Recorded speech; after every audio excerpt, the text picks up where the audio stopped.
Hey, yo, it's me, Pops Fan Marmalade, and you're watching the Comics-Related Madness Network. Huh? So come get some. CromCon. CromCon.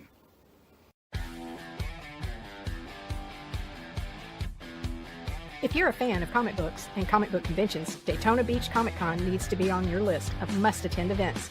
It's a show that actually focuses on comic books. Imagine that! This year's event is happening on Saturday, September the 6th, and Sunday, September the 7th. Silverline creators will be there, so we'll see you at the show. If you find yourself in the Orlando area, and let's be honest, doesn't everyone come to Orlando for the House of Mouse?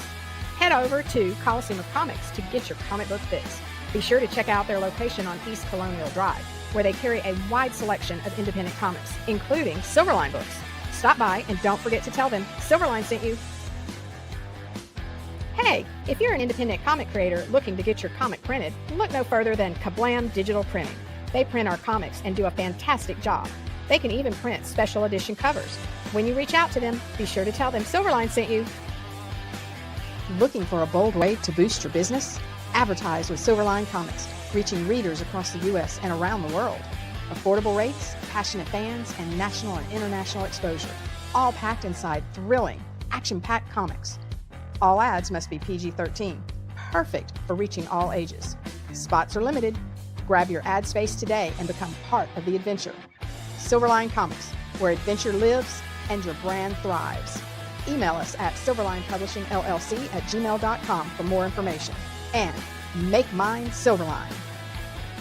Hi, this is Tim TK, host of That Silverline Show on Tuesday. Join us at 11 p.m. Eastern, 8 p.m. Pacific every Tuesday night as we discuss pop culture and the joys of making comics. Hi, I'm Barb Kilber, co-host of Silverline's Wednesday Wham. Join us each Wednesday nights as we discuss comics, literature, movies, and anything else that may catch our attention. I'm Roland Mann, and I host Silverline's Silver Sunday. Join me every Sunday at 8 p.m. Eastern as we make mine Silverline.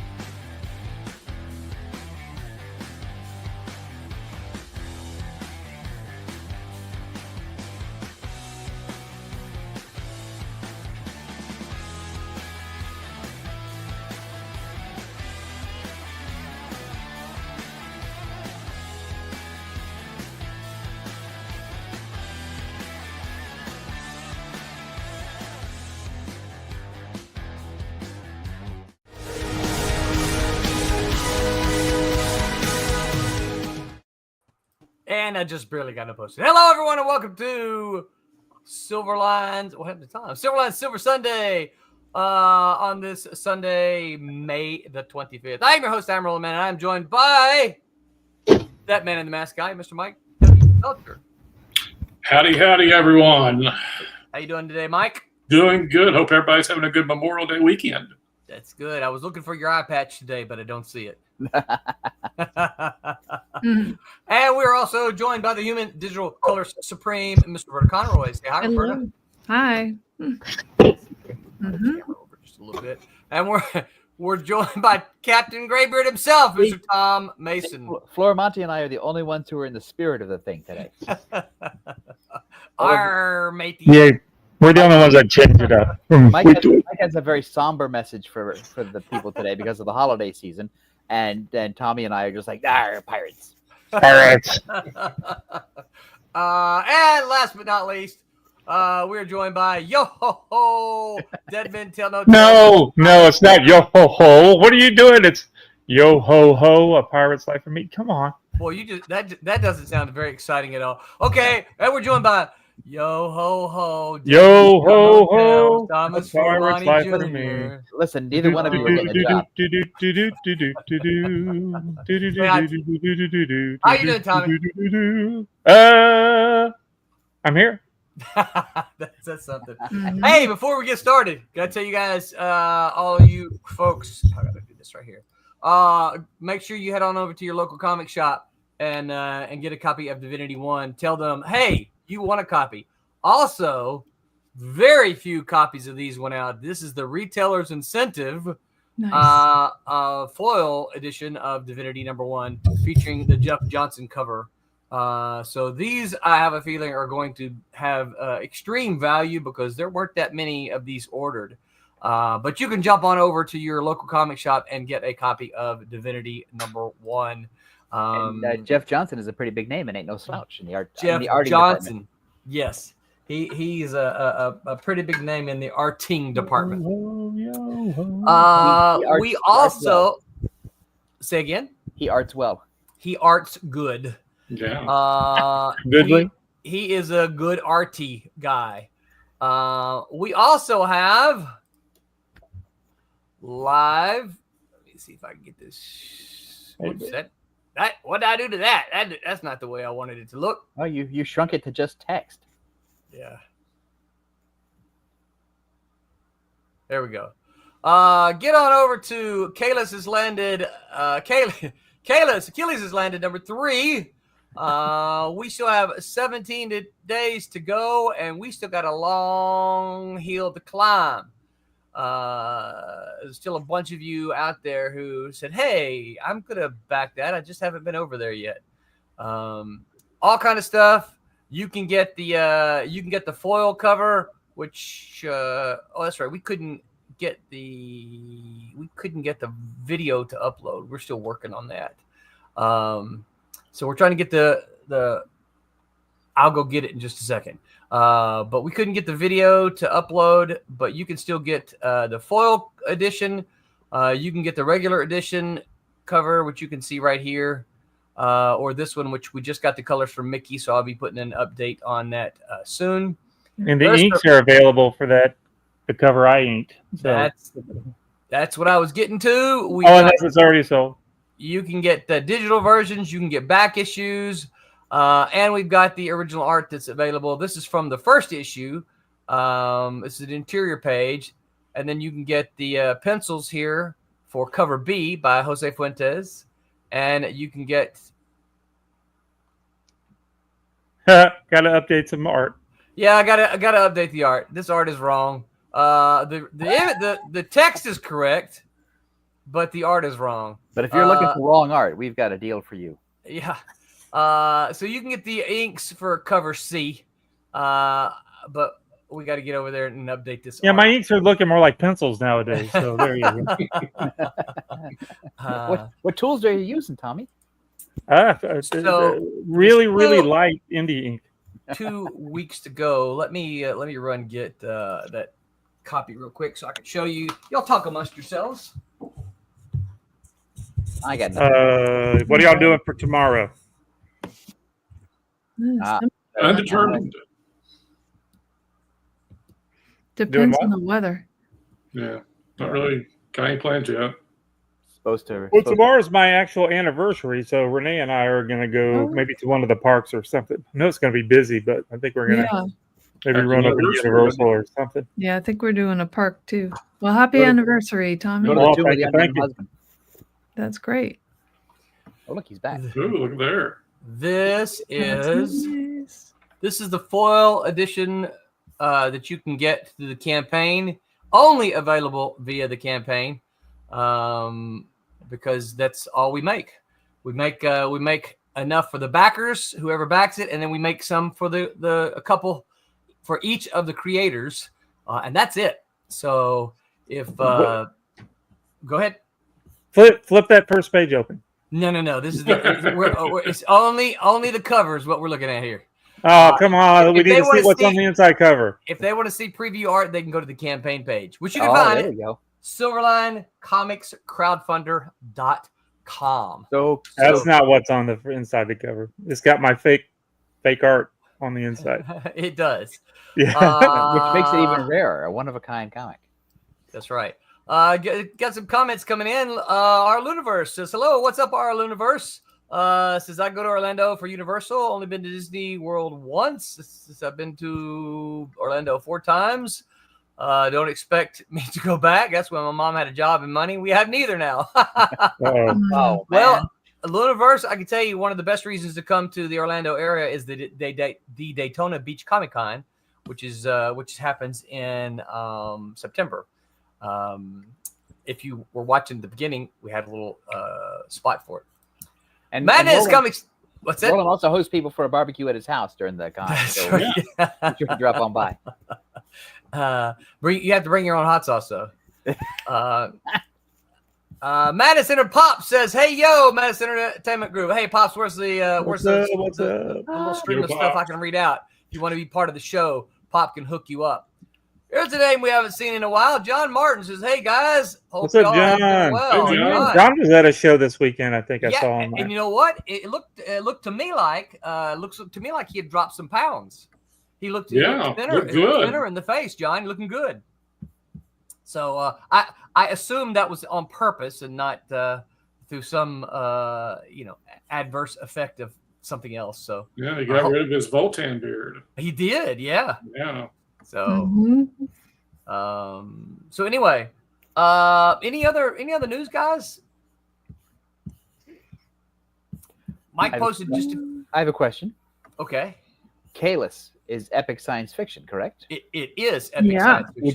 Would you say it's closer to something like Aliens, or is it closer to something like The Expanse, where it's like Smarty Pants science fiction?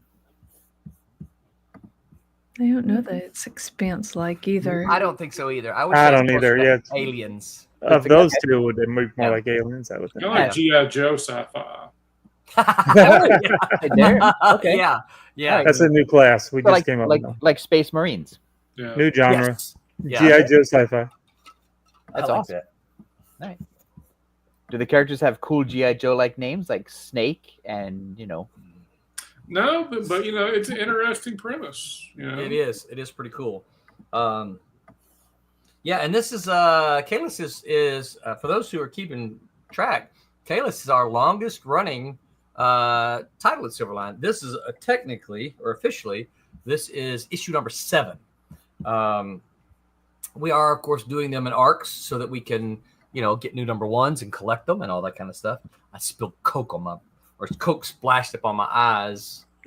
Ow. I got one big ice cube in my drink, and when I put the drink back down, the big ice cube went and whatever. Just how long have you been drinking soda, Roland? Through your eye. He has a drinking problem. I do have a drinking problem. That's right. Well, I'm not going to do what. Oh crap! I forget his name now. From Airplane. I picked the wrong week to quit drinking. Well, the thing is, without Roland's glasses now, he looks like Clark Kent. Oh, who is that guy sitting Yeah, there? that's right. I don't even know who it is. Where'd Roland go? I can only see blurs now. So Oh, yeah. That's just what Lex Luthor is hoping for. There you are. Yep. All right. So today, y'all, we're going to talk about piracy in comics. And I'm going to drop some figures that probably tell me when's the last time you went to San Diego? Was that around 2017, 18, something like that? 19? me, it's 17. Yeah, 17. Okay. that's So- when I had my surgery, my thing, and I hadn't been back since. Okay. So Yeah, that was at 2017. So I went with y'all, you and Barry, your partner, business partner, and I had lunch with I won't say he probably wouldn't care if I said his name, but I'm not going to say his name. You guys, those of you who know us, can probably figure it out. But it was a private conversation. He didn't really give me permission to talk about it, so I'm anyway. I'm not going to drop his name, but y'all can probably figure it out. So I was having lunch with a guy and that we used to work with, who was a big mucky muck at DC Comics. And we were talking about, he was asking me about my class and all that kind of stuff. And he got to talking about digital piracy. And he said at DC Comics, they speculated. Now, this is only speculation. They didn't have like hard, because how do you measure it? That's one of the things. It's like they speculated that they lost 20,000 units per title per month. That's huge. That is huge. Wow. That is huge. Now, I got to pull up a calculator because I can't math. Calculator. Let's just So say. you're saying 20,000 less books sold because of piracy? Right. Yes. So. Because that's different than just losing. Yeah. Right. So 20,000, right? And let's say they're doing 120 books a month? Yeah. Mm-hmm. Times 120 equals, that's 2.4 million copies. Now, my problem is this. I hear a lot of people say, well, it's just DC Comics. You know, they're a big corporation. They're not going to miss it. It's not hurting anybody. Discuss. What do you guys think? Is it hurting anybody? If their numbers are real, right?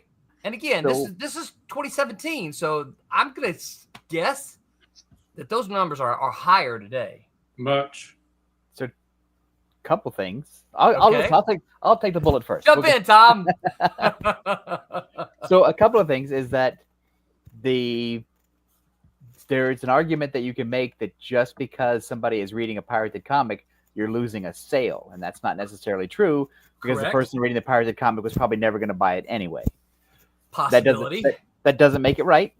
Just saying it's hard to figure out. They weren't going to get the sale anyway. Right. Yeah, it's hard to figure out the actual dollar cost of the piracy because that guy was never going to give you $5 anyway. Right, and that's let me make sure I'm clear. He didn't say that they thought they were losing that number of sales. Right. That's how many pirated copies they thought was happening.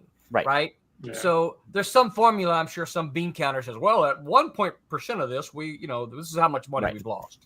And so where it hurts people, like I know people don't like, let's say Time Warner, it's a big company. And let's say the guy that runs Time Warner Discovery makes $40 million a year. Like, well, who cares if he loses money? It's like, I can see where you can make that case because that's how the internet works. However, comics that sell really well pay royalties. Yes. And those royalties they don't go to the big corporation. Those royalties go to Jimmy and Jerry and Susie and Don. And Mike and Roberta and Tom and Tommy. And in perpetuity. So when they're reprinted in graphic novels and when they're, whatever. And also sales is a measure of success for whether a book continues and whether the creator still has a job. So I think it hurts creators overall who are basically small businessmen. Yeah. They're not getting paid $40 million. And so I think the piracy part, wherever you find the line for lost money, it hurts the creators. Yeah. But there is an argument that says and I'm not saying I agree with this. I'm just saying it's an argument. But there is an argument that says the worst thing for a creator is not this potential lost money, but basically to create in obscurity. Yes. Where nobody reads your stuff and nobody sees it. Yeah, and that's bad too. And that is bad too. And you can make the case. I'm not saying I agree with it. You make the case that piracy creates exposure. But that exposure doesn't necessarily translate back into sales of the printed comic that benefits the creator. I think that is the theory behind things like Free Comic Book Day. Right. To get eyeballs on an interest, without it hurting the sales. But it's the unknown factor. Yes. Of how many people would have bought your comic had it been available versus never knew about it, happened to it on this free site, and then thought, oh, that's cool. Right. And may have a future interest. I think it's better. Now I'll throw Mike into the ring. Mike, this will be your turn. There's a case. Those 20,000. The idea per title. Not only you have the 20,000 figure, might have been the difference whether that book was canceled or not. You have that. Yeah. Yeah. And then as far as obscurity, as a guy who is in obscurity and giving away most of the stuff that he does for free, the idea that somebody's pirating my book and doing it independently from me, doesn't do wonders for me. That really, it's counterintuitive to what I'm trying to do because I'm trying to offer it through me. You're talking to me. It's kind of like the AI argument that we had a couple of weeks ago. And you can keep up with that. Something else is doing it. And but I'm the one it's originating from. So when you're interacting with me, you're getting the guy who creates it, the guy who draws it, the guy who, the buck stops with me. I mean, but if somebody's taking what I'm putting online and then taking it to 3 or 4, the sites, the torrents, whatever the heck they used to be called, I'm not down with that. So I don't know. But, they're exposing me through different channels that don't exactly know how to connect me with that. Right. Because I am obscure, because I'm not a Marvel, DC, Image, Dark Horse artist or writer or whatever. So, the idea that, again, as a creator, you're kind of looking at it from the point of view is, why am I bothering? I'm just giving somebody else. I had a friend, and, she was very adamant. Oh, nothing hurts the internet. We're fine. We're great. Until she started seeing her art on Japanese T-shirt sites. And then all of a sudden she started saying, hey, I don't like this. This kind of hurts. Right. It's Because like, it's me now. Yeah, it hurts you now. And so, that's the thing about it. As far as, like I said, we're not making, Warner Brother money. We're not making freelancer money at DC. No. Everything I do on Man in the Mask is out of my pocket. And as we were talking before the show, Roland mentioned many years ago, one of the things that he doesn't like about digital comics is the fact that you're basically handing, a site like that a copy, and then they're looking at it 10,000 times. Well, my comic doesn't look like at 10,000 times. Trust me, I look at the counter. So it really doesn't really translate back. I think the idea that exposure is one thing, but that's the old argument. How much during, right now we're in the Kickstarter generation, whereas these guys are trying to pay their artists. But how many times in the 90s or the early 2000s, the idea is, hey, come work on my book for exposure. Yeah. And I'll give you royalties if there are any. And then that never really translates either. So the idea that piracy, it's better to have somebody look at you than not at all. I don't know about that. I also think it's better. Like Mike says, he gives away his comics online, which is true. You can go to his page, the Middleton Gazette, and you can read issues of his comics. So why shouldn't I just steal them and give them away? Because that's what he's doing. And I would make the argument that, well, Mike is in full control. Yeah, right. He controls the site. He controls the presentation. He controls which pages he wants to release on what time frame. And it's all part of a campaign that he's building up to create his own momentum. He's not relying on, Jimmy Kowalski in Poland or some Russian guy to steal his stuff and basically open up his own Mike Belcher store. Right, exactly. And so that's. And I think, too, the bottom line is going with that. It's not yours to steal. It's not yours to give away. No. Right. I mean, it's it's not yours. It's Mike's. Mike should be the one that makes the decision. Well, okay. So here's a question for you. Because I opened up talking about DC, and then we shifted over to talking about Mike. Is there a difference if you pirate from Mike than if you pirate from DC Comics? I mean, one's a great big corporation, and the other one's Mike. No, but it's the royalty thing. It's the money. The creator benefits from royalties based on sales, and if sales are good, then the creator benefits by having made a better name for himself or a bigger name as a creator who can move books.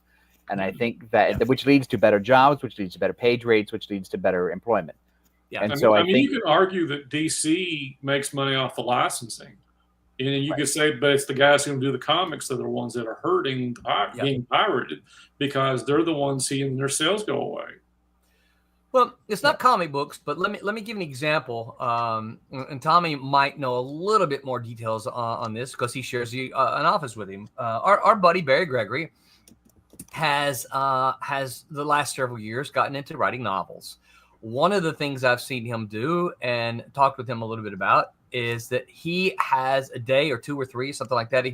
He promotes his novels for free, right? And he just said, and he promotes it all over. Hey, go here, get my novel for free, download it. It's free. You don't have to pay anything, right?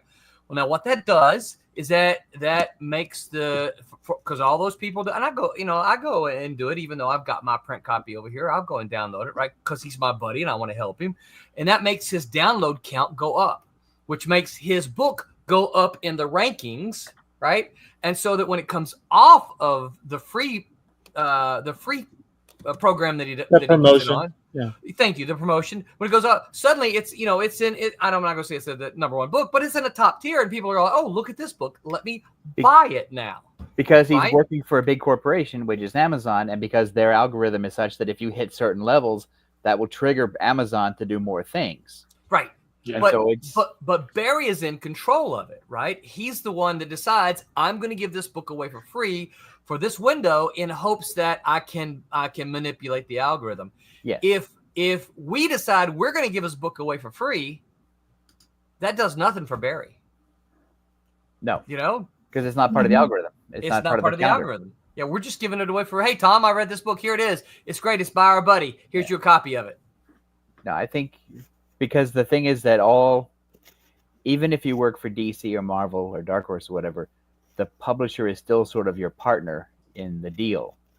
And they're supposed to get you the best distribution and the best circulation and the best whatever exposure possible in exchange for the money.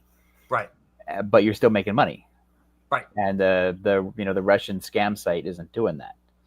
Right. The Russian scam site is basically giving stuff away because they have an ulterior motive. They want to sell you, weird drugs, or they want to hook you up with Russian brides or whatever they want to do, in addition to giving you free comics. They sell these ads. They sell ads on their websites, and they're so if your comic is getting a lot of hits, they're generating ad revenue on that, and it's terrible. But it's not. David go ahead. No, David Ace says, "Hey, David, good to see you here. Thanks for hanging out with us." I agree with Tom Mason on this one. On all counts, it's piracy that killed the music industry. This is why I have one friend. But so the bigger issue isn't the piracy, because that's not to say piracy is not a big issue. It's a huge issue. I think it's damaging to creators and all of that stuff. However, it's like AI. It's here. Yes.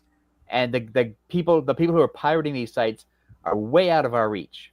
Yeah. Or pirating the comic. We can't get to them, and we're not going to spend $500 to send a letter through a lawyer to every single one of them. Right. So, what? Where do you go? What do you do? My buddy at DC said that what they would do is because they have a lawyer on staff, they would send them a letter, right? And the server would they'd shut the server down. But all they'd do is they'd just go somewhere else. Right. They'd take the whole big bucket of data that they have and just move to another server. Yeah. And he goes, we've sent them so many letters, and it's like we're chasing them, and what do you do? What can you do? It's like saying, war is bad, and illegal drugs are bad, and prostitution is bad, and gambling is bad, and whatever. They're all bad. You're not going to stop it. No. It's just I think we feel it personally because it's our stuff and our money, and we're the ones who are directly affected by it, and we see how bad it is. But we also are sort of powerless to do it, because if DC and Marvel can't stop comic book piracy, then little Johnny in Ohio, who publishes a great independent comic, has absolutely no chance. So, Batcave.biz, you would think, oh, that's got a cool name. I shouldn't have even said the name of the website. Roland. Here's the thing. You think, oh, look, this is legit. It is not a legit, right? Planet of the Apes. I'm going to do this one here. Hold on, Tom. Well, it's not cool helping people find these things, but it's not hard to find. No, all you got to do is say free comics, and you can find these websites. It's not like you even have to try. Hey, Tom, did you license this out to this website? I think you did. It's there. No. Yeah. Listen, I meant to talk to you about that, Roland. No, I mean, look at this. Here's how you oh my gosh, 25 issues. Just do. All right, Tom. I'm about to. I hope I don't make you mad at me here. It's about to. Well, I know Dinosaurs for Hire is up there. I've seen it. I come across it all the time. Yeah. I think I checked on this one. I think my old Zomboys are up there. I think, Tom, I think I know the answer to this, Tom. But did you give these people the right to do this? No, I didn't give them the right to do that because if I did, then I'd be collecting money, and I'd have to pay the artists for reuse of their artwork because they have the copyright to the art. So there's no way. There's no. But I can tell you that I know the artists who drew all those issues, and they would all love to have some extra money in their pocket for basically found work, because they did the work a long time ago. They got paid for it a long time ago. It's sort of forgotten. However, we could all use a little bit of extra loot. Absolutely. Even if it's just Chick-fil-A money, right? Taco Bell money. Yeah, because it's I get because I worked in television, I get checks every now and then for like $14. Yeah. And it's because the Writers Guild collects the money from the show that broadcasts in, wherever, and they're duly obligated to count that money and send me a check, and other people take care of it. And a check for $14 shows up every 3 months or whatever. Yeah, but you don't go, oh man, it's $14. I don't even want this. No, you go, oh look, I can go to Dairy Queen today. And get No, he sets it on fire and throws it in the check. That's right. I parade it in front of Disney, and I go, look at what I'm doing to your money. Yeah. I'm burning it. That's how much it means to me. No, it's what I do is because it's found money. I put it in my found money bank account. Yeah. And I wait until it becomes like nice money. And you go out to eat a little nicer when you go to San Diego Comic-Con, right? That's right. It's like that's one reason I can go to San Diego Comic-Con is because I have the little extra pile of cash that showed up from working in television. And I think there's a misconception that when people when non-creator people hear royalties, they think, oh well, I'm getting $5,000, $10,000 royalty checks. No. We're talking about $7, $19, $14, right? We're not talking about big royalty checks. But I've talked to people online who worked on Batman and Superman or whatever, and the royalty checks when they do the graphic novels, because when the movies come out, the graphic novel sales kind of bump up a little bit. Yeah. And that becomes really good money for a brief window of time. And that's, for a creator who's living on a budget and not living in a mansion, because, only like 2 or 3 creators live in mansions. Right. It's good money. It's good to get. It is. Yeah. Because I will tell you that this is all deeply personal and nobody cares. But when I work in television, I always make sure that I write some songs in the TV shows, because songs pay royalties, whereas sometimes TV shows don't. And I would get a check from BMI, which collects the music royalties from around the world on my behalf. And then every December, I would get a check for basically $1,000, roughly, because my shows would run enough times to collect enough money, and a check would show up for $1,000, because my songs are basically written in cartoons. They don't get pre-recorded, or don't get re-recorded by Taylor Swift or anybody like that. They don't get on records or whatever. They just show on the TV broadcast. So basically $1,000. Yeah. And I thought, well, it's found money. Right. It's great. I put it away. Well, buy your kids Christmas presents. Right.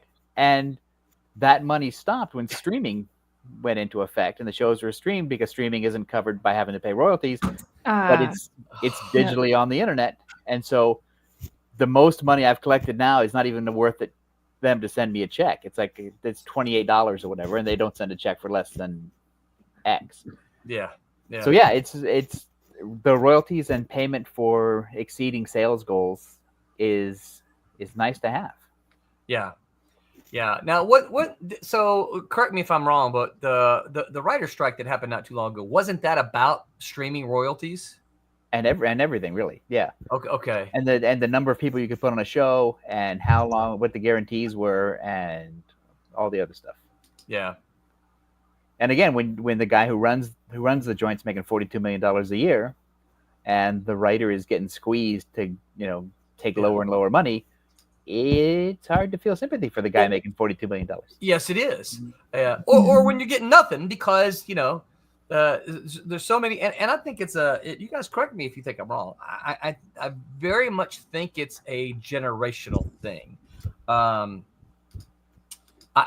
think I don't know that any of you expect to go online and get free stuff, but I'll tell you, my students who are in the younger demographic, they just expect, well, it's online, it's free. It's like, well, right. No, it doesn't work like that. Just because it's online doesn't mean it's free. Yes, there are free things online, and there are some things that are legally free online. If you want if you want to read Man in the Mask for free, you have to subscribe to Mike's thing. It doesn't cost you anything. Right. But that's the way you get it for free. And also Mike doles it out a page at a time. So it's like a cliffhanger. It's like a daily comic strip where you're just like, okay, what's going to happen next? And it's like that builds excitement and momentum, which you're not going to get on a pirated site. No, you're not. David A. Scooter says, this boils my blood. Creators getting screwed yet another way. Well, I think right there with you. I think one of the things that makes us all mad is that we thought there was a way to stop this. Like we thought there were agencies or governments or whatever that would work together to help stop this from happening. And then when you realize when it happens to you personally and it's your comic that's up on the internet, you realize, oh yeah, there's nobody gonna help me. There's no, I can't go to the copyright police. I can't go to the government. There's no agency for this. I can't, there's nothing. I'm a little guy with a comic book and nobody's going to help me. And you're screwed. And that's what really adds the insult to the injury. It's like, first they're taking my stuff and making money off me and not paying me or my creators who helped me out. I'm not getting any of that. And oh, by the way, there's nothing you can do about it. Yeah. Right. And comics are such an anti-bullying stance in general.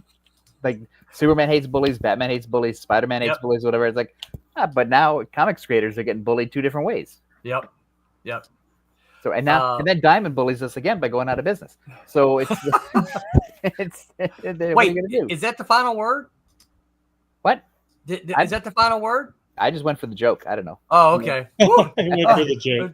I sent them books this week, or last week. So, well, it's the old Napster adage.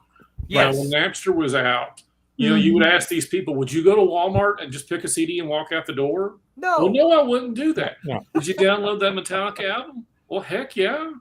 It was on the internet. Do you not see the difference? Also, there's only like 3 or 4 songs I want to hear anyway. Yeah. I want the whole album.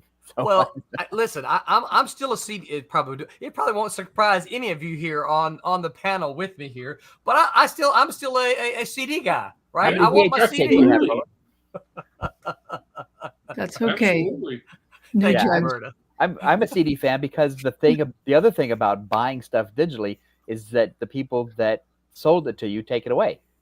Yeah, that's the problem. And once they turn it off. Yeah. And I'm from a generation where I don't mind buying stuff, but I do like to own it once I buy it, and I don't want you to come to my computer and take it away from me.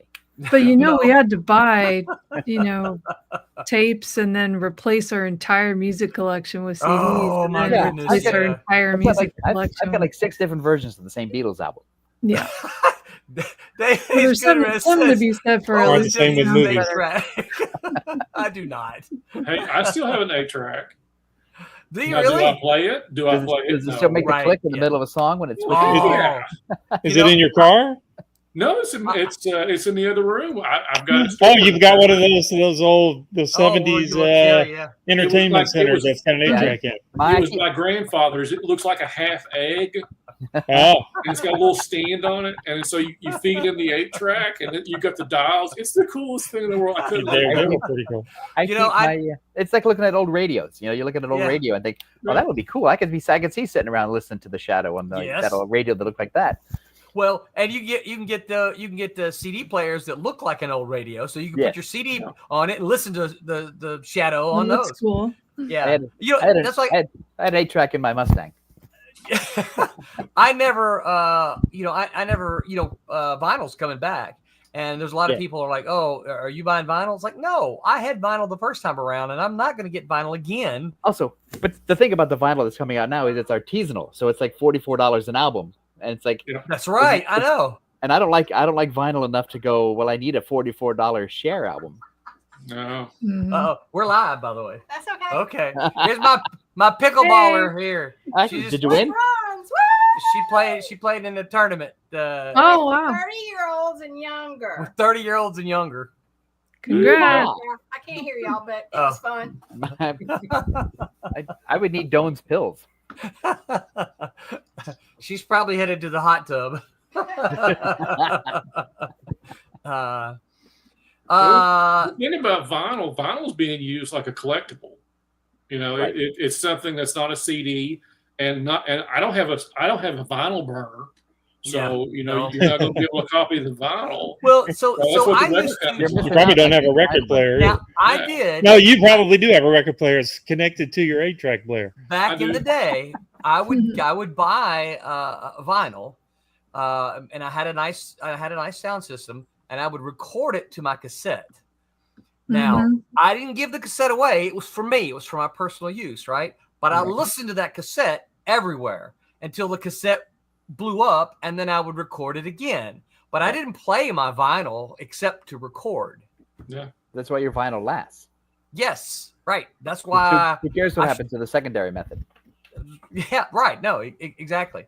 Luniverse says, yeah, we're talking about pirates. I don't know if I've ever seen a pirate. Okay, this is a good question right here. I don't know if I've ever seen a pirate comic, but I would read one if it's good. Okay, he's that. Well, the EC Comics back in the 50s used to do a comic just called Piracy, which is Tales of the Seven Seas. And Will Eisner, I think, had Hawks of the Seas, which was a pre-Spirit comic, which is about pirates. Yeah. So all this stuff we've been talking about is online. What about paper piracy? Tommy, as someone who runs a printing company, I imagine you see people trying to do that, don't you? We do, and we tell them no, of course. But it's the thing where there's some stuff that's in public domain that you can print. But the version of piracy that we mostly see is people trying to do a Spider-Man comic book, their own version of Spider-Man, not taking Spider-Man that just came out this week and sending me a digital copy and asking me to print it for them. That kind of, or one that's 20 years ago or whatever, that kind of thing. That's infringement more than piracy, though. Yeah. But there used to be some actual comics historians going to weigh in and tell me I got all this wrong. But there used to be a couple of fly-by-night publishers in the 40s and 50s that in the old days of newsstand comics, when your comics didn't sell, you would have to the retailer, the newsstand retailer, would have to tear off the cover and mail the cover back and get credit, which left a coverless comic sitting there.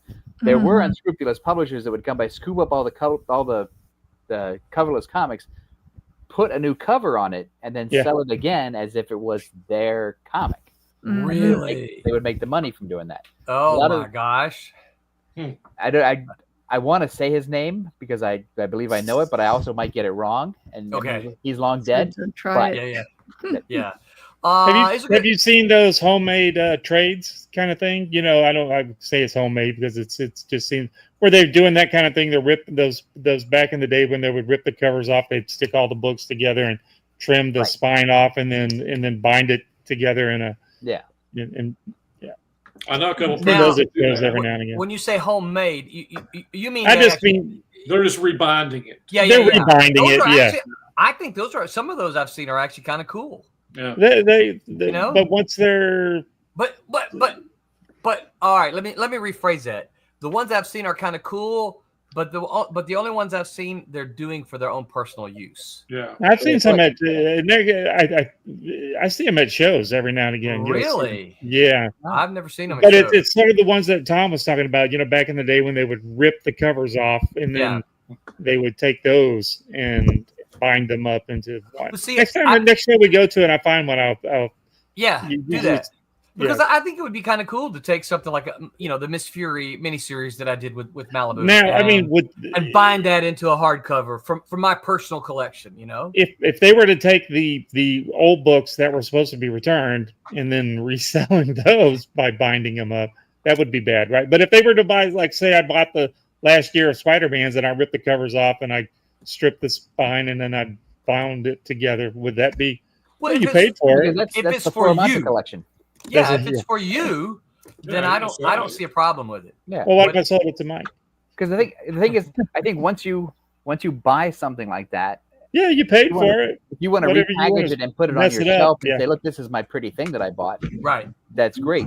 But if you want to then try to sell it to me and say, "Look what I created, give me money for this," it's like, that's right. Yeah, I mean, maybe it's fine if it's just between you and I. But if you're really doing it for a lot of things and you're taking it to shows and you're trying to sell 20 of them, it's like, well, you're the same guy that's making prints at shows from characters that you don't own, or repurposing somebody else's art by drawing a mustache on it and saying, "Look, I created this artisanal piece of Spider-Man art." Yeah, if you're like, Roland, I know how to do this thing that's kind of cool. You got any books that you want me to do for your own personal use? Then I don't see anything wrong with that. Yeah, I don't know the rebinding thing. I mean, that would be no different than me saying, "Hey, I have the whole colon run of what was it he did with Wolf and the Night, the Supernatural book, and me selling you all those copies individually. Right. I don't see the rebinding being any different than that. Yeah. Right. You've just reformatted. You're not saying you created it. You just Yeah. It's like going through the quarter value.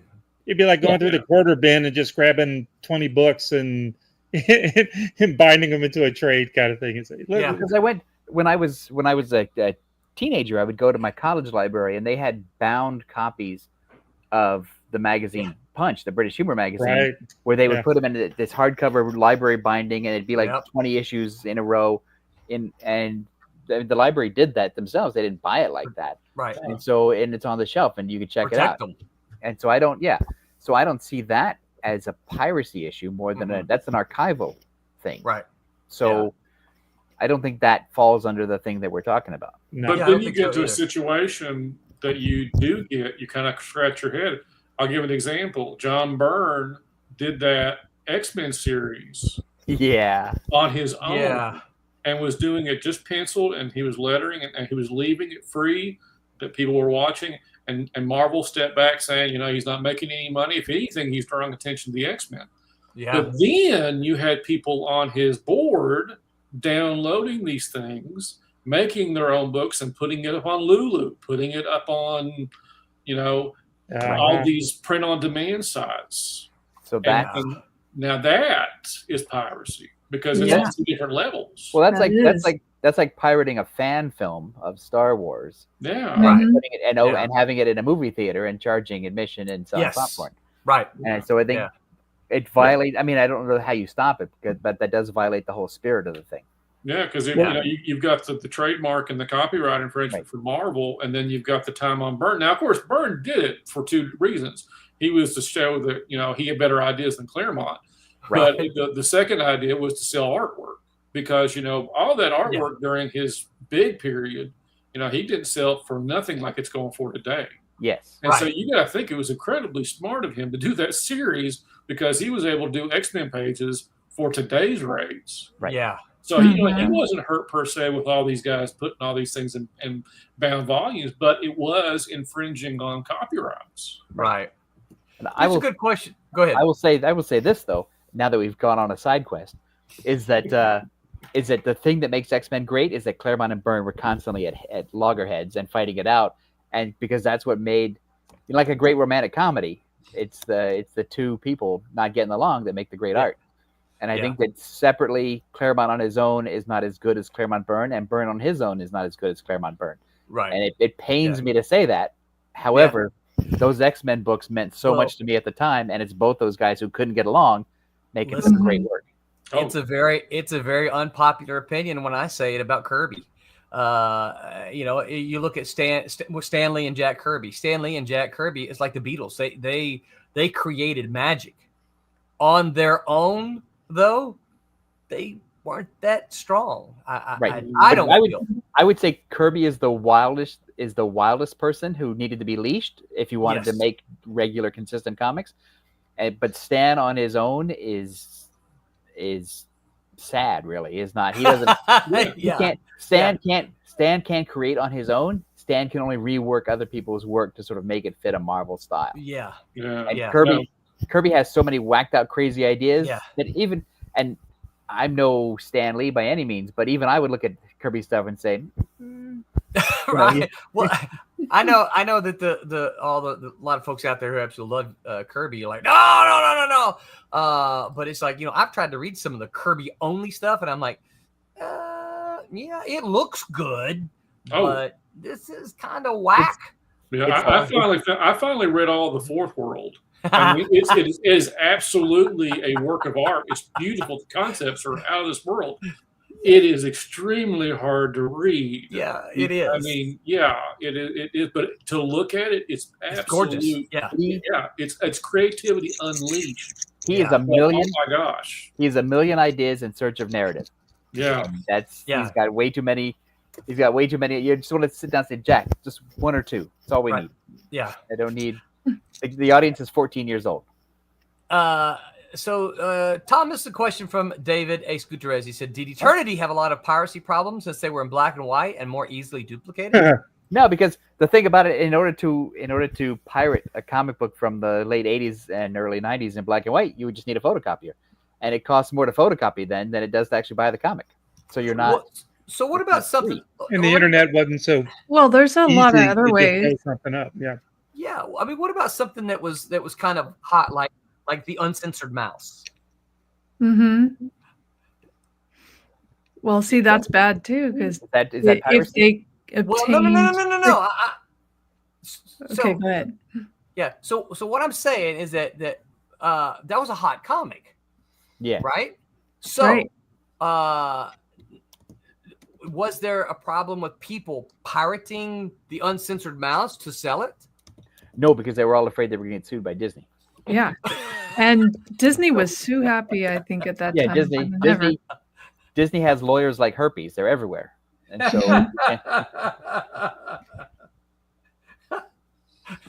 and so I think the and their characters, they want them portrayed nicely. Yes. Right. And there's not, and those early Mickey Mouse strips are not a nice portrayal of Mickey Mouse. Yeah. And so I think that it's the harder. The thing about piracy is that the internet just made it all easy. Yes. And cheap. Like it's free to pirate something. Spoiler alert, because all you need is a scanner. Yeah, and it's free, cheap, and easy. It's those three combination of things. Kids who want to do this have nothing but free time. So let's pirate some music. Let's pirate some art. Let's sell some T-shirts based on somebody else's art. Let's do whatever. And there's no police. It's Wild West where everybody is a villain. Yeah. Yeah. And it ain't no sheriff. And I'm not arguing for an authoritarian crackdown either, because that doesn't work. No. I'm just saying that there's. Yeah. No, it's just there's a tough line between being inspired by something and thinking it's funny, and wanting to make something funny about something that other people recognize. Right. And it's based being on copyright infringement and getting in trouble. Like I would have no problem. Here, I'll get me in trouble again. I would have no problem with piracy if you could prove to me that piracy increased the sales of the printed comic. I agree. Same here. Like that, if you could prove it. Then it's marketing, and then it's advertising, and then it's a cost that benefits me down the road. Right. Nobody can make that argument. Nobody can prove that. Yeah. You can't even give me 10 sales. You can't give me 20 sales. You can't give me 50 sales. You get 20,000 downloads off my free pirated comic or whatever. It doesn't translate back to me in any increase in my sales or any increase in my lack of obscurity. Well, we'll just take the comics and take that out of it and substitute movies into it, right? Who is all these pirated movies making the movies sell more? I don't think so either. No. Yeah. Or the music, and that's even multiple times bigger than piracy than comics. I mean, you got movies that come out before the movie even hits the theaters now. Again, they don't. The movie people are some of the strongest copyright protection people in the world. And they've got money to spend to try to copyright this stuff, or to protect it in such a way, and it's still not working for them. So those are my two biggest arguments: is that you can't prove to me that piracy is a marketing tool that helps my sales, and you can't police it in a way that makes any kind of sense to help the small businessman. So what are you gonna do? You go ahead. David X. Gutierrez says, when I worked at Disney and we met the lawyers in meetings, I call it Shark Week. That's funny. Yeah. See, Arlo. So how about shooting yourself in the foot, by putting out the whole issues of things digitally? We've brought this up before. How about just putting out, if you feel that you need to put your book out digitally at some point, just do half the book. I mean, you can't stop somebody from once they buy your book scanning it in, but they're not going to get that great of unless they're really good at Photoshop. So some of us can actually scan people's books in and make them look good. Yeah. But the average person is not doing that great of a job at scanning stuff in. Right. But if I'm not putting the entire book out, and only put out 2/3 of the book, and if you want the rest of it, you got to go get a paper version of it. Mm-hmm. So don't shoot yourself in the foot. Don't put the whole book out. I'm just trying to come up with some ideas. Do what? Eventually, the printed book is going to be out, and somebody's going to scan it in and complete the rest of it. Yeah, but they're I would unless you hire me to scan it in, there's probably not going to get a really great version of it. But you'll get one, so what does it matter, right? If it's completely. I don't think they care about quality. I think all they care about is just being able reading to it real quick. Yeah. And I think from what I understand, a lot of these free comic sites, people are just downloading them for the sake of it. It's not because they've heard anything about it. They're just, it's free. I'm downloading it. And, right. It's like with you guys, Indie Planet, I've downloaded many free comics that you guys have and I may not be interested in, but I'm doing it to see if I might be interested in the rest of the series. Yeah. It's doing exactly what it's supposed to be doing. Yeah, that's why I don't put out of my stuff. I'll put out the first issue. If you want to see 2, 3, 4, 5, you're going to have to buy those. I'm just not going to put out. Yeah. Yeah. Mm-hmm. Well, if you need a pirate issue 2 of Little Nay and So-So, somebody's going to have to buy it and scan it in themselves and put it out there. Well, if y'all may remember when we first started this several years ago, we didn't offer the digital versions at all. Because we still had those concerns like, we're offering the digital version. What's to stop somebody from just taking it and we're basically saying here it is. What's going to show up on that site that you just showed? And that's it. And I think it took us about a year and a half before kind of collectively we decided, let's go ahead and do it. Yeah, I'm back and forth on it still. Yeah, well, and that's me too. I'm kind of back and forth on it. I mean, we have about. Let me just see. We have about 5 digital backers per campaign. Right. So not a lot. But So when that issue shows up somewhere, you go look at those 5 guys and ask which one of them. It's your books out. It's often the same names. And so now my thing is this, right? It could be somebody who's like, you know what? I like you guys, but I don't like you $12. I like you $5. Right. Mm-hmm. And the kind of thing is like, I'm not going to buy your physical book, but I'd like to support you. So I'm going to, and I don't want to just give you $1, right? I'm going to get a digital book so I can go ahead and read it. And if I really like it, then I'll spend the money later. Right. We could put some sneaky digital signatures into each individual one. So finally, when one gets out there, you'll be able to figure out who you sent it to. That'd be easy to do. Now you're making more work. What do? You show up at the guy's house?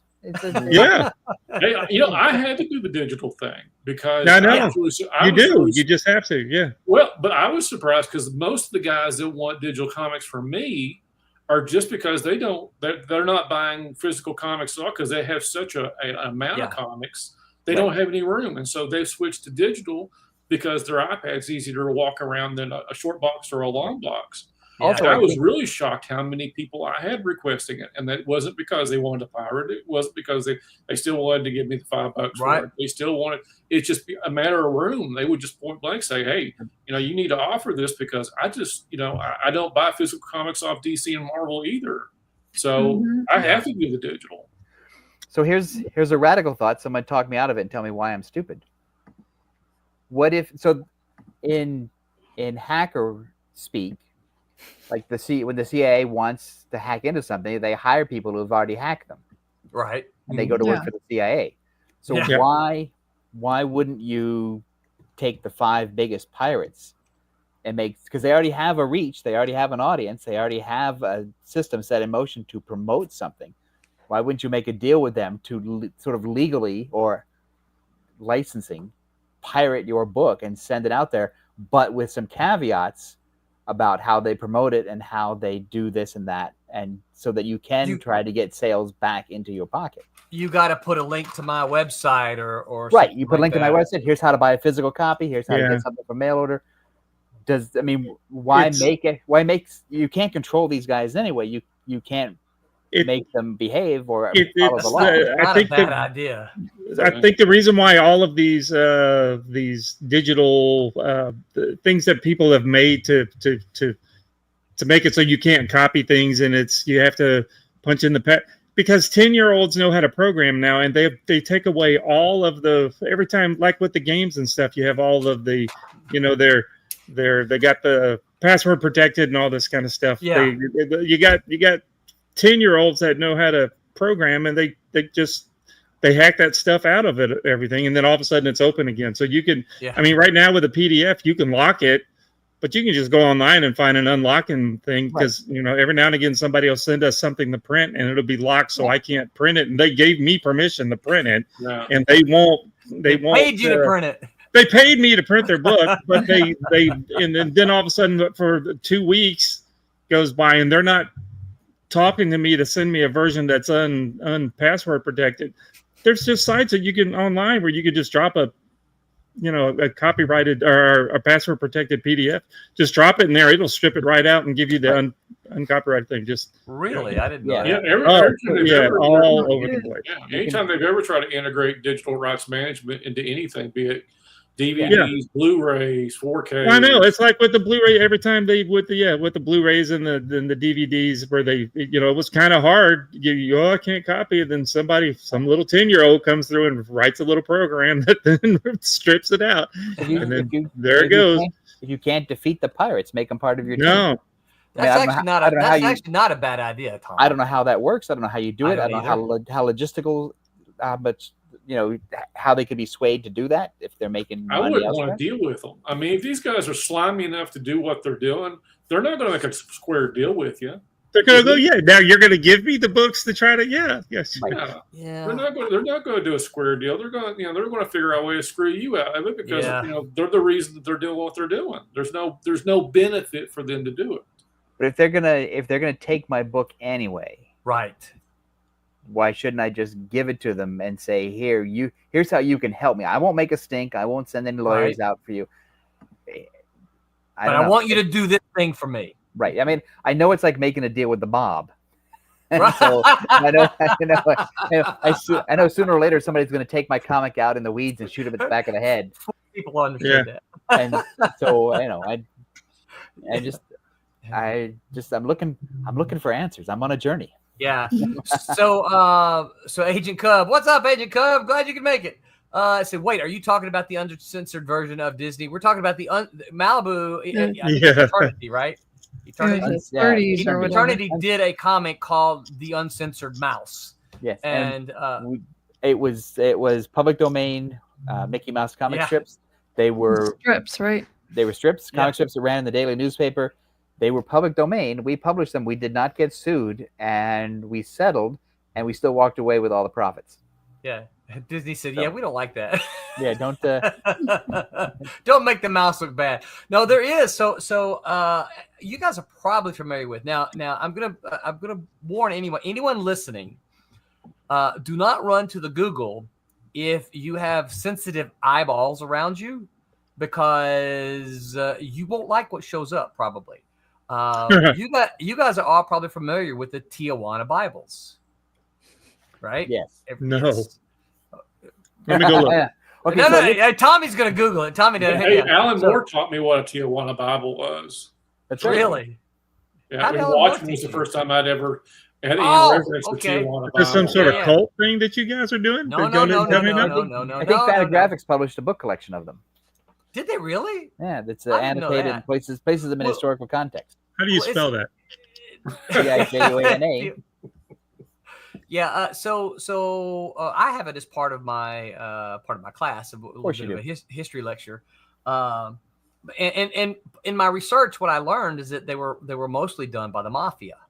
They were illegal, but they featured Disney characters and other cartoon characters like Dagwood and Blondie and Mickey and Minnie and They sell versions of this stuff on Amazon, and it's all in like pornographic situations. Right. So this is why I say do not Google this if there are sensitive eyes near you.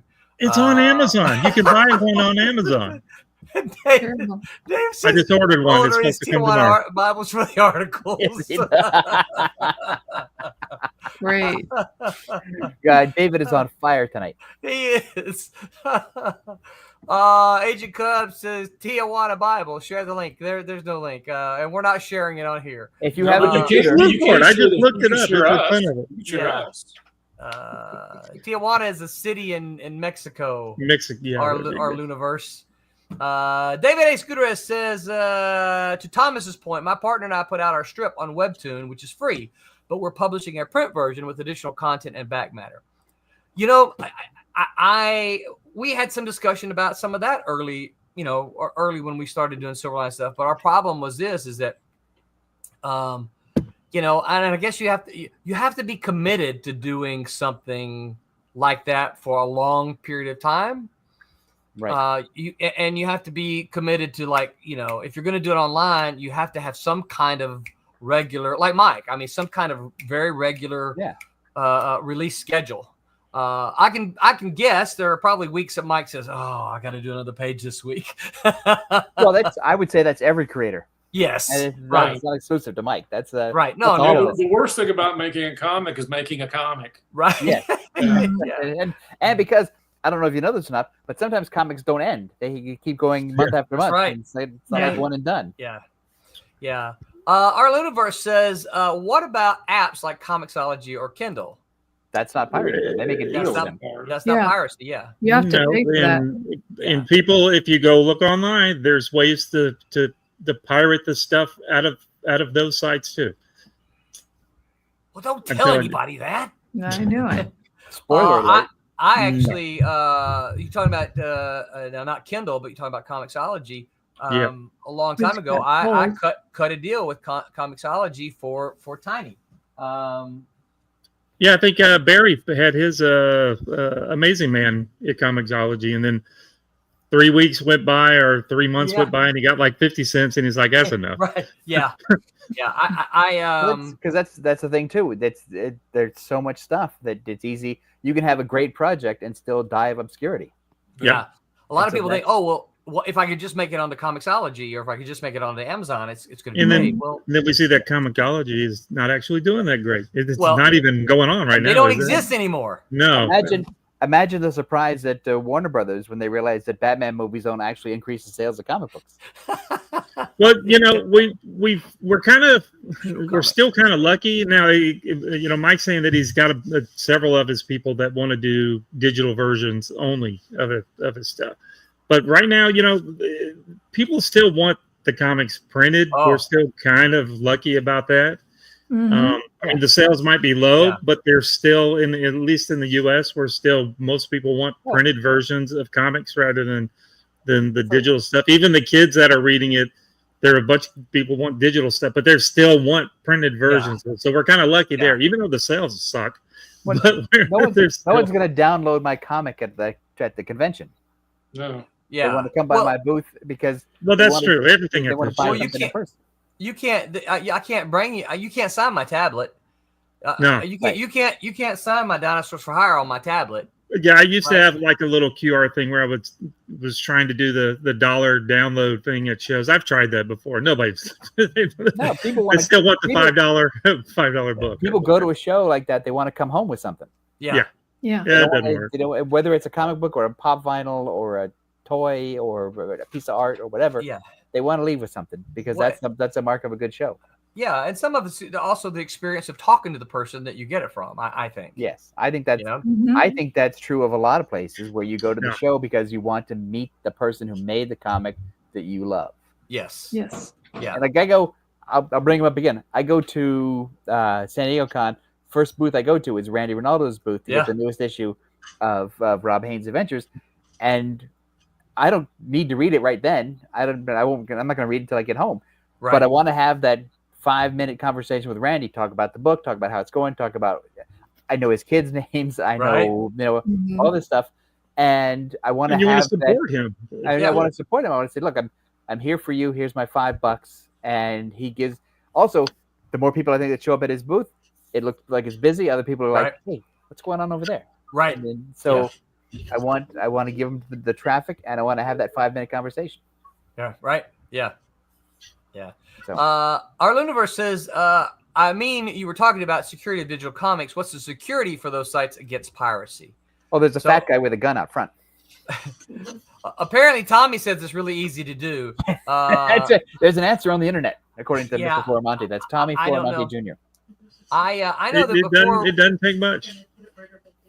I know that before we started putting our books on Global Comics, that's one of the things that I asked those guys about. Is like, hey, how what are you guys doing? They say, well, you know what? We're taking all the precautions that we can, but we can't guarantee you that someone's not going to find a way around. Yeah. And that was, I think that's the most honest answer they can give.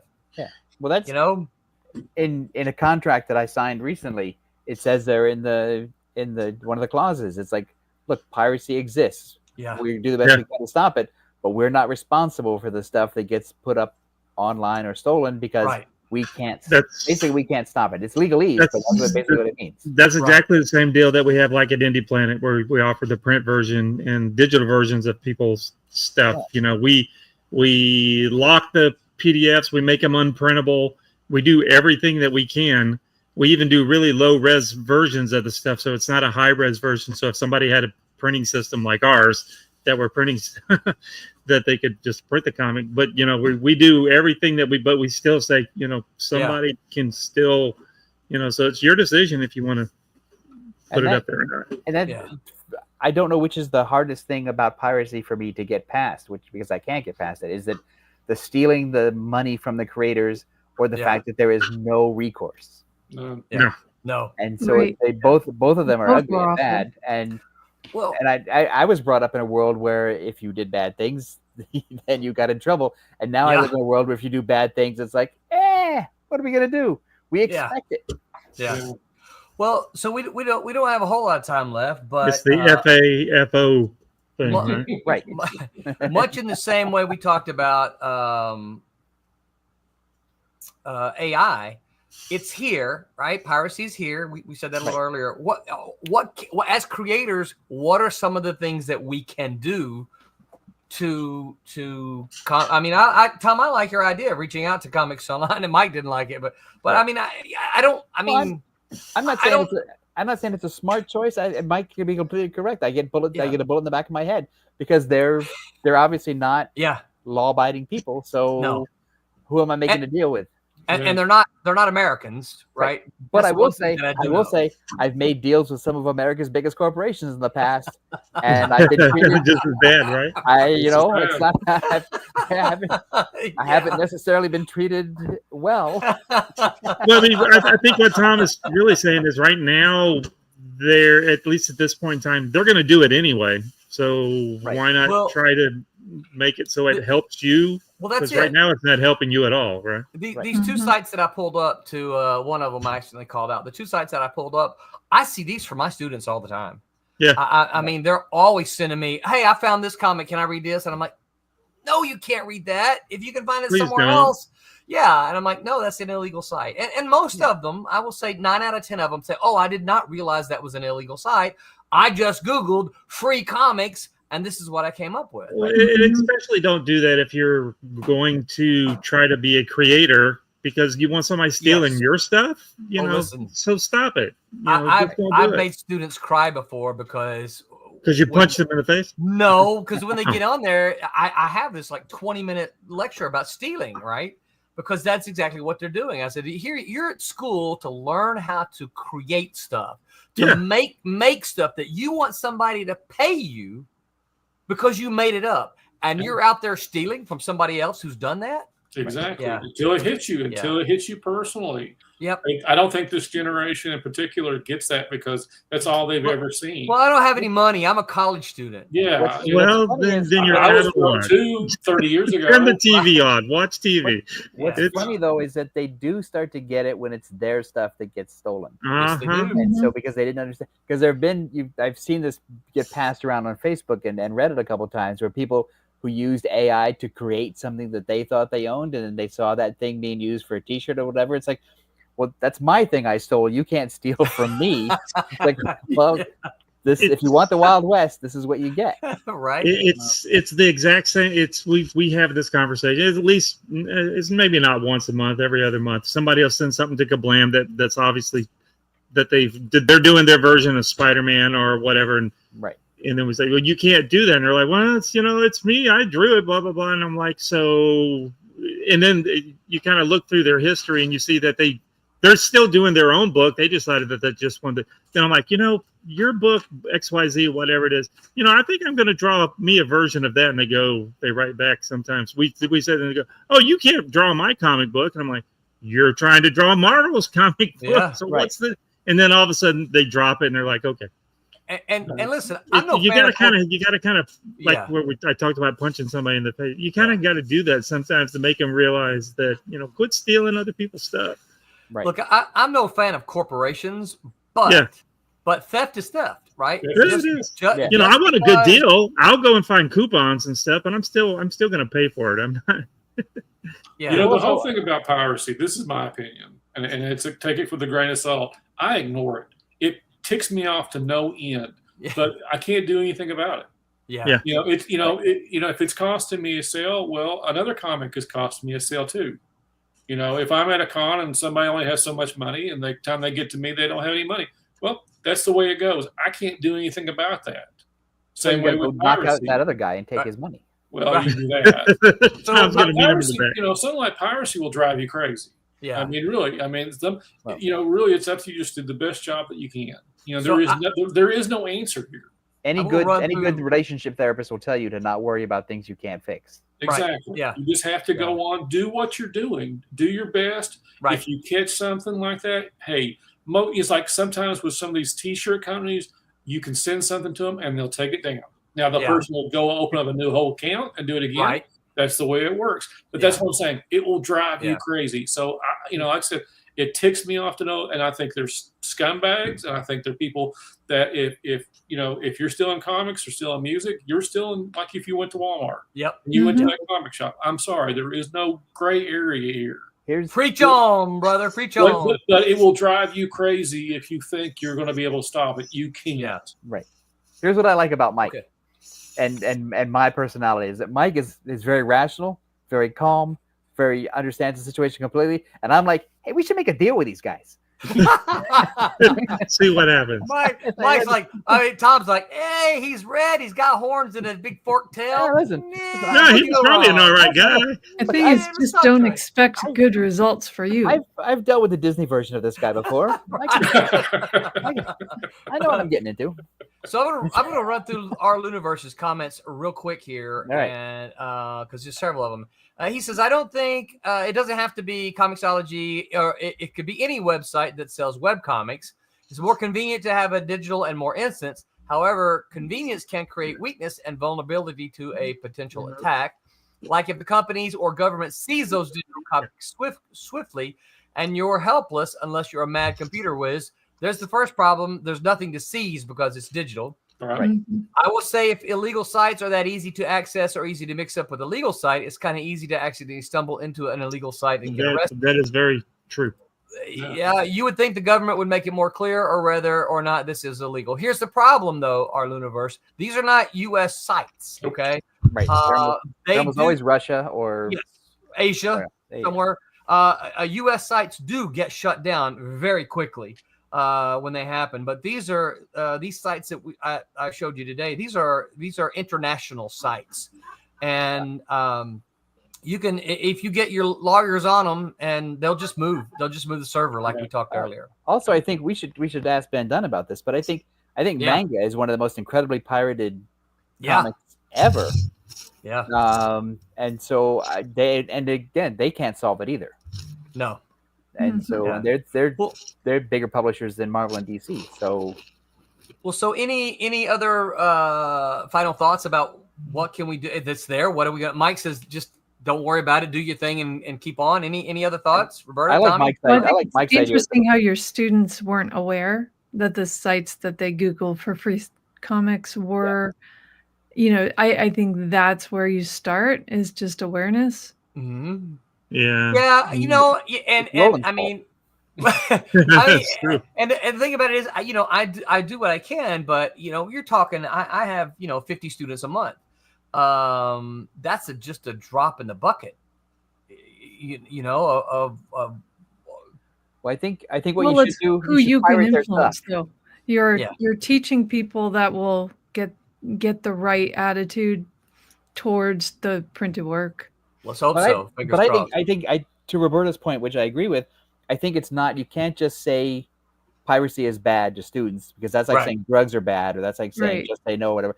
I think you've got to give them the example of here's how it can happen to you, right? And here are the consequences to you if this happens, and how would you feel? How would that make you feel?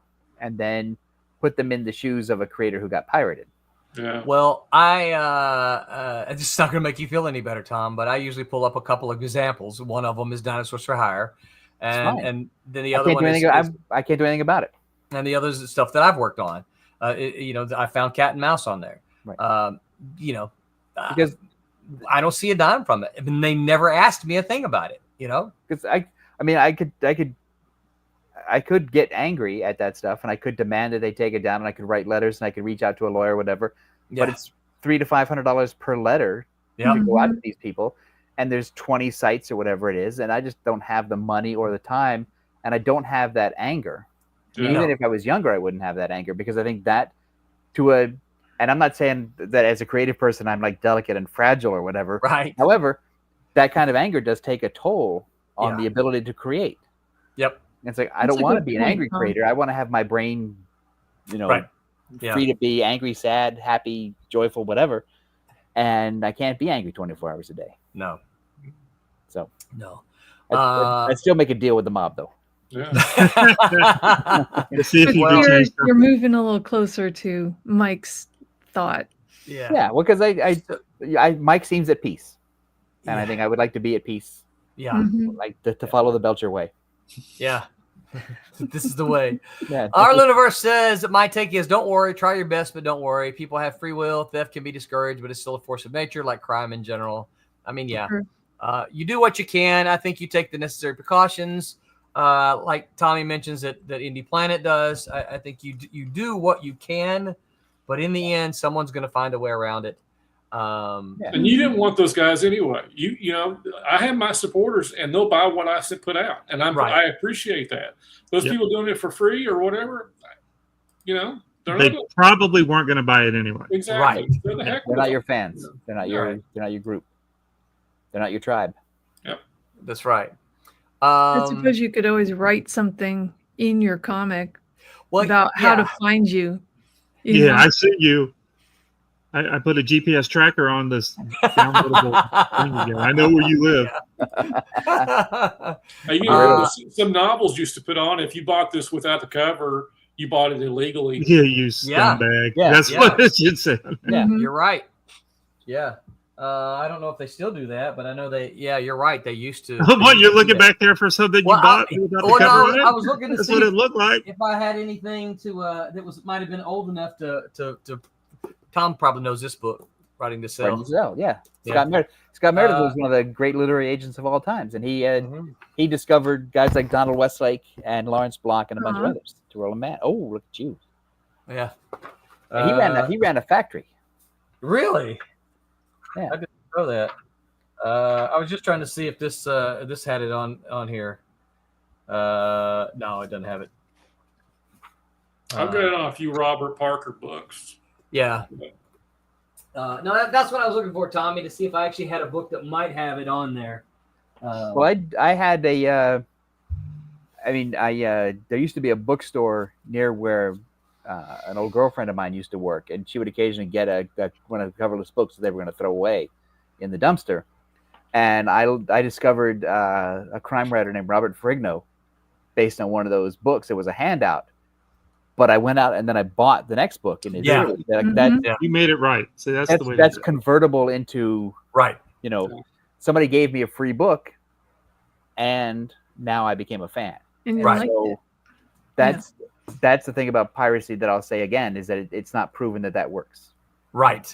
Yeah. It'd be nice if we could prove that. It would be nice. It'd be nicer to have the money. Yes, it would be. Mm-hmm. Yeah. Because I just don't know how many of the people that download it are doing it shamelessly, very happy that they did it for free and had no intention ever purchasing. Yeah, almost like they're going, I got it for free. I will say that I've been online for whatever it is, 20 years, and Dinosaurs for Hire has been pirated online since the days of the internet. Nobody's ever reached out. No one's ever reached out to me or found me or said, "Hey, Tom, I pirated your comic. I really love it." Here's a couple of bucks as they pass you by in the hall at a show. I stole your book. Here's the money, man. I will tell you this. One time it happened to me. One time. See, it works. It works. One time. It's only a matter of time, Roland. So, do you remember that orchestra thing that we did here like last year? Yeah. Y'all remember that? We set up, and I'm sitting down there, and some kid walks up to me, and he's looking around, and he goes, "Cat and Mouse." Of course, I didn't have any of the old Cat and Mouse because I don't have any more. I'm still working on the omnibus. And he looked at it, and he goes, "Man, I read this thing online one time, Cat and Mouse. It's all in black and white." And I'm like, "Really?" He goes, "Yeah." And he started talking about it. I'm like, "Oh." I was like, and so I had my tablet. I said, "Was it that?" He goes, "Yeah, that's that." He goes, "Is that you?" I'm like, "That's me." He goes, and I'm sitting there thinking, it's an illegal site, dude. You pirated me. One time. But he bought books. Right.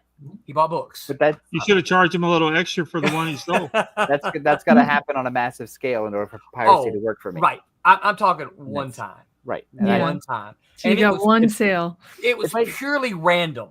Totally random. He did not go there thinking it was me. He went there and was like, "Oh, wait, I read this thing online that happened to have the same title as that. Is that you?" Right. Totally random. Oh, he recognized it. Because, man, I stole from you. You were so cool. I stole your book, man. All right. Any shows in the next week? Y'all, we got to wrap this up. You and I got one somewhere next month. Yeah, you guys are coming up in June. We Yeah, got you one. usually have stuff in June, don't you? Yeah, in 2 weeks, it looks like. We're going to do Galactic Con down in Claremont, right across the street from Tommy's house. How many Cylons will be there? Me, Tommy, and Javier Lugo will be there. Oh, cool. So, Yippee! yeah. Yippee! That's great. So you guys make sure. Bring your bike. We'll go bike riding afterwards. And then 2 weeks after that. Oh, your foot's still broken. You're not going to bring your bike. I get to go to Heroes Con for the first time ever. I'm very excited. I am looking forward to that report, by the way.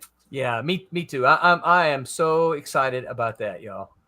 All right, on Tuesday, how to make great camping scenes. The gang discusses how to make great camping scenes that are rife with character development, relations, intrigue, and horror. And I can tell you one way not to do it. Just review Harry Potter #5, Harry's Great Camping and Snoring Adventure. Most boring movie I've ever seen. Just that one scene. No, that whole movie.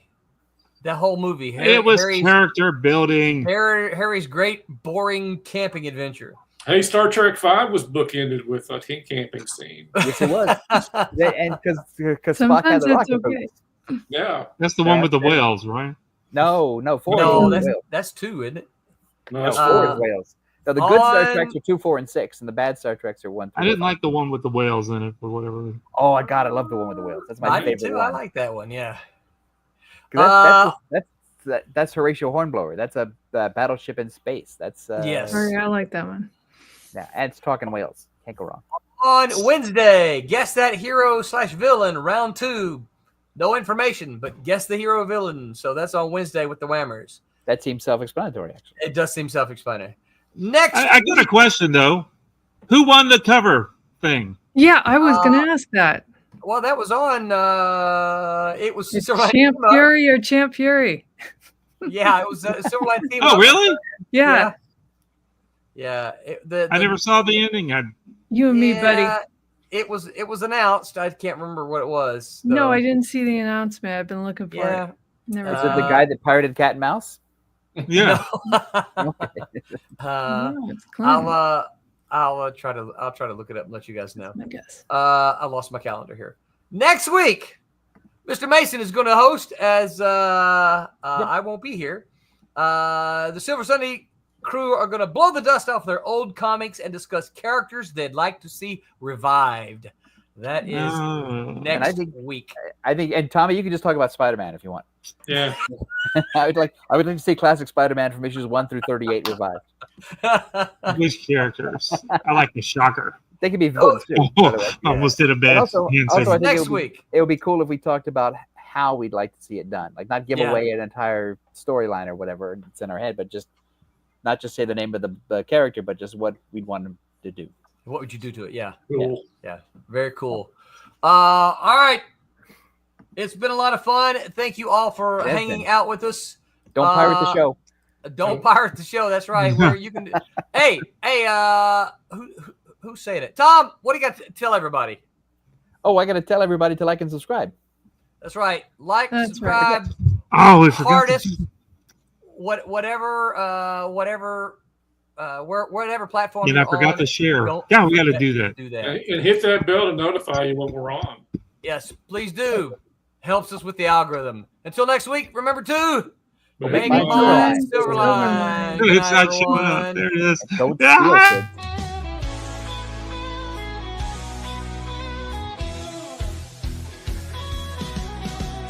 Click on the tube and feel the vibe. Every show you crave right here live. Heroes and villains clash in the night. Madness Comic Network sets it right. Scroll through the list, find what you need. Epic battles and fast-paced speed. From capes to cosmic space delight. Tune in and watch your favorites ignite. On Facebook, share the thrill so grand. On X, the buzz across the land. Madness Comic Network all around. In every episode, joy is found.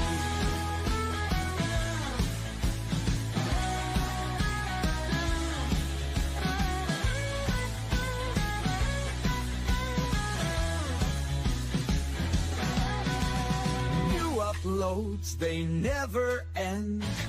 Superheroes and their friends. Catch every twist and every turn.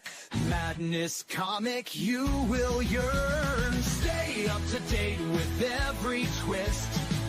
Madness Comic, don't miss a gist. From laughter to tears, every mood. Madness Comic sets the groove. Click that button and subscribe. Catch the wave and ride the tide.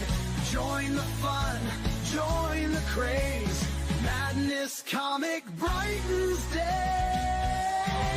Hey!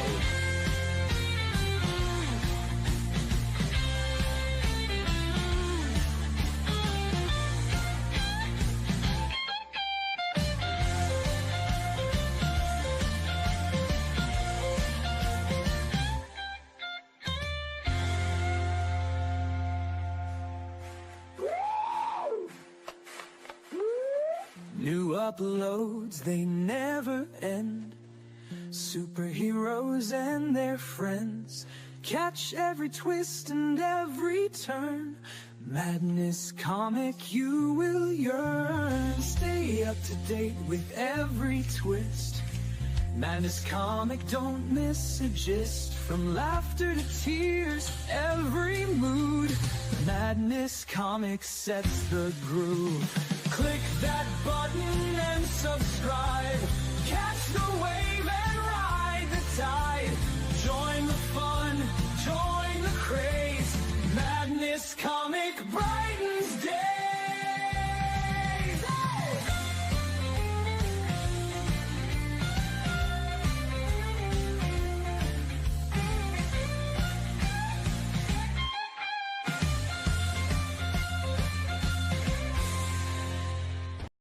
Hi, I'm Greg Horn.